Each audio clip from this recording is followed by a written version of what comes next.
I am Ziba Scott. I run Pop Cannibal, which is a small indie studio based in Boston, Massachusetts.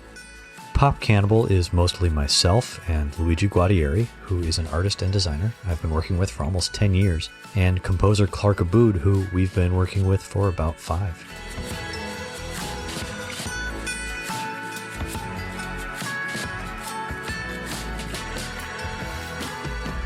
One of the very first times I'd ever logged into AOL online for DOS. My mom's sitting there, and I was showing her that there are these rooms where you can actually chat to real live people. And I hadn't said anything, but I'd looked in a room and there was like text going by, and I was like, oh my God, these are real people on my computer. I felt like I was, I don't know, sitting on the edge of like a ballroom, or like I'd imagined all these fancy people in there or something, and like, wow, I'm this kid and I've stumbled in here, and my mom, she's sitting at the keyboard, and I'd carefully chosen some room that I want to listen to. Maybe it was games or something. I just walked in there, I don't know, there may be 8 people in there. So my mom looks at it and says, oh, real people, eh? And she sits down and she just types in burp. I was just mortified.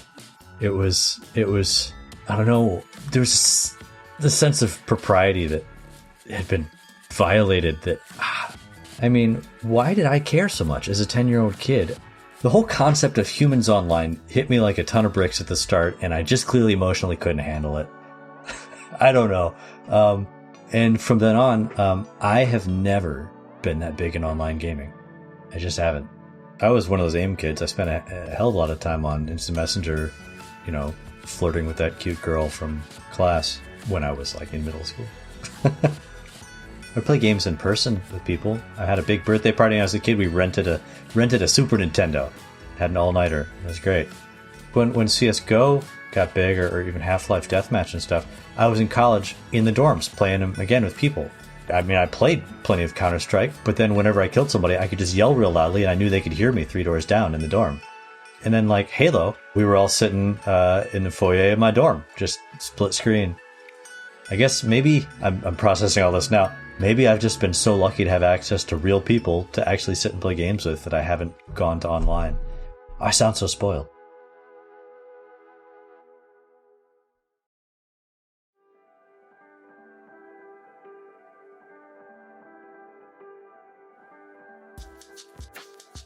Kind Words, Lo-Fi Chill Beats to Write To is a game about writing letters to people. It's all real people online, anonymous.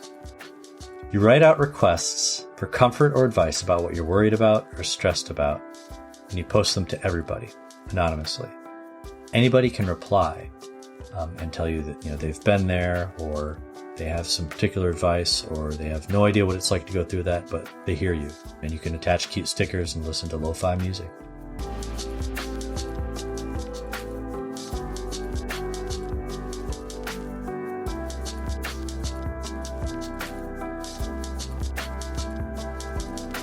It's not just anonymity, it's structured in some very specific ways. I mean, the primary reason is for safety, for conversation. As a small team responsible for moderation, we can't safely provide an environment with actual conversations. You can make a request anonymously. You'll get responses anonymously to that request. And then you can thank those responses, not with words, but with a sticker, and that's it. And you can't know if the same person responded to a different letter of yours or if it was other people. It's not that you have an anonymous identity. You don't have an identity.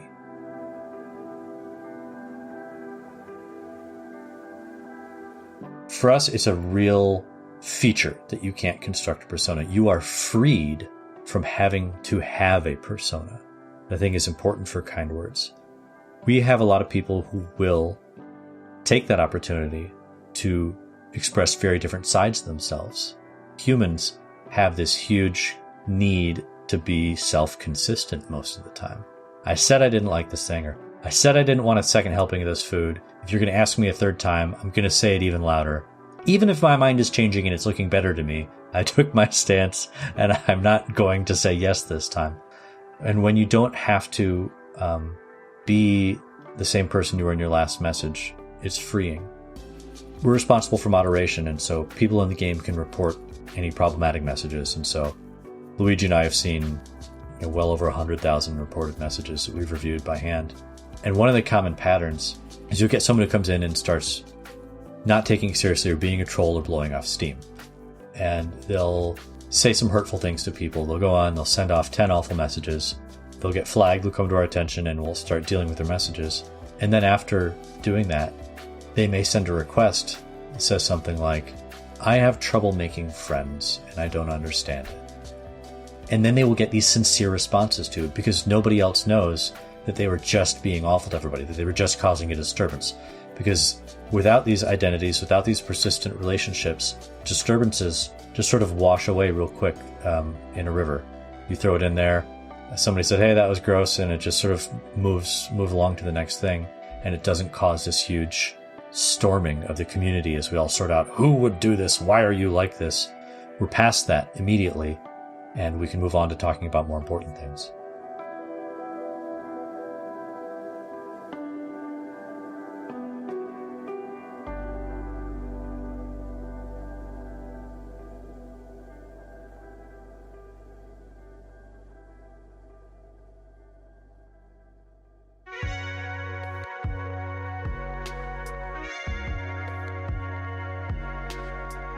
I'm pretty active on Twitter. A lot of people in my game dev sphere are.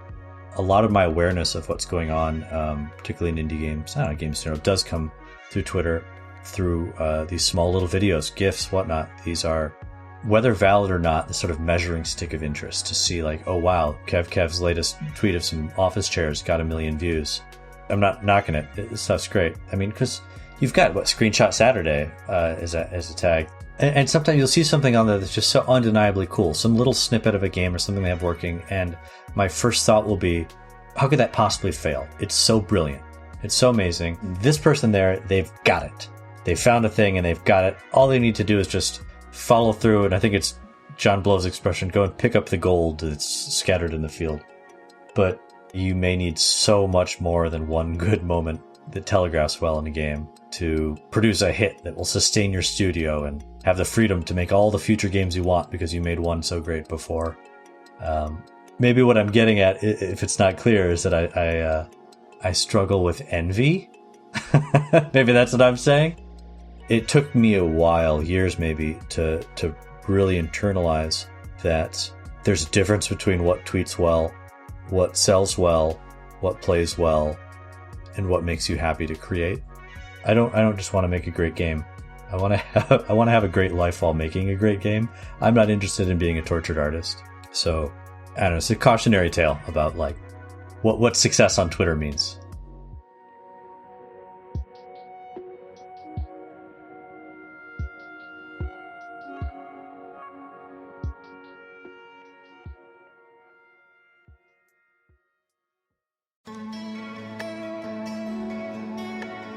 We didn't actually expect anybody to play Kind Words, period. We didn't put a lot of weight on this project, unlike other games we've done. It wasn't like, this, we gotta knock this out of the park. This was, this is a strange little art project that's gonna maybe get a few thousand players tops over a couple months, and then it will fade away. No one will play with it. We won't have to bother maintaining the servers anymore. That was absolutely our expectation. In retrospect, it shouldn't have surprised me. People have a lot they want to talk about, and people have so much inner struggle, strife, turmoil, doubting that also bursts out. And so it was no trick to get people to talk online.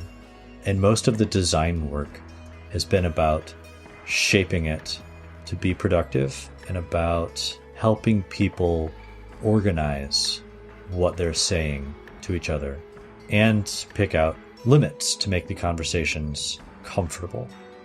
One of the problems that we had early on was people would go to that forum and misuse it.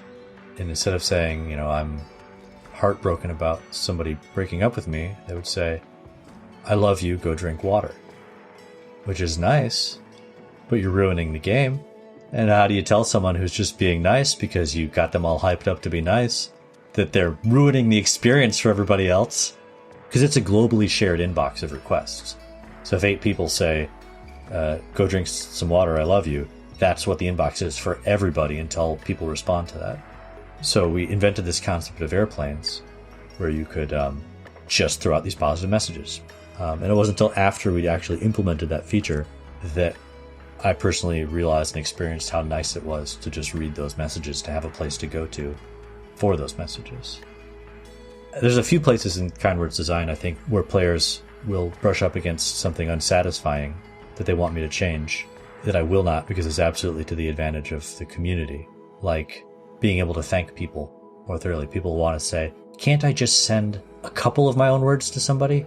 And primarily we don't for security reasons, but what happens is that people have this need to pay it forward somewhere. They've just been really lifted up by someone else. They feel grateful. They feel like the world has done something nice to them, and they need to return an expression of thanks somewhere so that can go back into the game to someone else. And I think that's advantageous to the system. As disappointed as they may be to not be able to thank a person directly, they're going to find a way to work that out positively for everybody's benefit.